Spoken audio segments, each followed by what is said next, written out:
Nimeongea na principals katika nchi ya Kenya, na nimekuwa na hii mjadala kwa muda since December.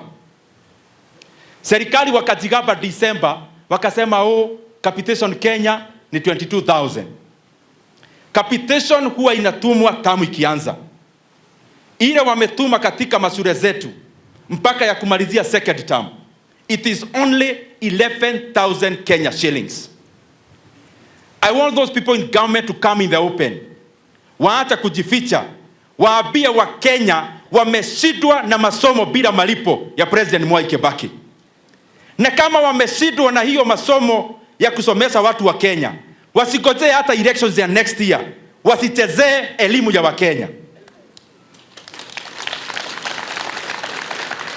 Kama kazi imewashida, sio lazima hata unagoja mpaka election. Unafanya kazi yenye inatakikana mara hiyo hiyo ama unakwenda. Kwa sababu tukicheza na elimu, hata tujenge barabara, hata tuweke kabro, na wanafunzi hawako shuleni ama wanasoma na hofu, ama quality ya elimu imeenda chini kwa sababu ya pesa kukosa kutumwa, tutakuwa tunaharibu future ya Kenya. Hii mambo ya capitation, and I'll keep repeating it. This government has made a deliberate effort and action of reducing capitation from 22,000 to below 15,000.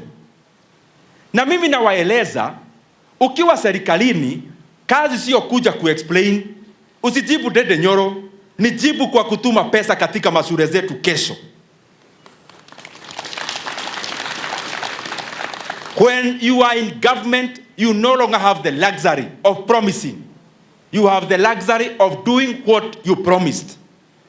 Na kama mumeshindwa na masomo bila malipo, basi mukuje muambie wazazi wa Kenya imewashida.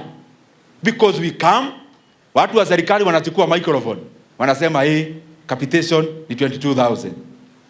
Alafu ile munatuma shule paia ni below 15,000. That is why it is very difficult for Kenya to keep on believing in these stories. Kwa sababu mambo ya pesa ni kitu ya kuhesabu. 22,000 hata ukipaka mafuta ni 22,000.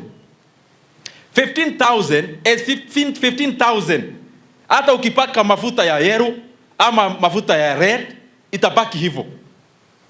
So mimi nawaeleza wasinijibu vile wanafanyanga, wanachukua microphone kunijibu. Jibu mwafaka.